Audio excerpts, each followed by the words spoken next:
আল্লাহ যেন বলে বান্দা সামনে আগে বাড়ো, পিছনের সিস্টেম নেই। জিন্দিগি ওয়ান ওয়ে, কেবল সামনের দিকেই যেতে হয়। ওয়ান ওয়ে রাস্তার নিয়ম হলো এইখান দিয়ে আর পিছান যায় না, এখান দিয়ে আর কি করতে পারে না, সামনে যাইতে হয়। হ্যাঁ, দুনিয়ার রাস্তার মধ্যে একটা সুযোগ আছে, ইউটার্ন আছে, মাঝখানে মাঝখানে কাটা আছে, ডিভাইডার। তো এই কারণে পরে আবার হেন দিয়ে ঘুরে আয়ন যায়।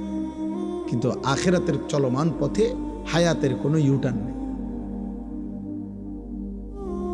কিছু দূর গিয়ে আবার আমি গত সপ্তাহে ফিরে যাব, সুযোগ নেই।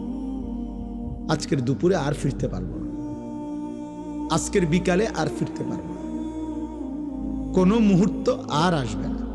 2025 পৃথিবীতে আর হবে না, আর হবে না। ওই সেকেন্ড মুহূর্তগুলো আর আসবে না।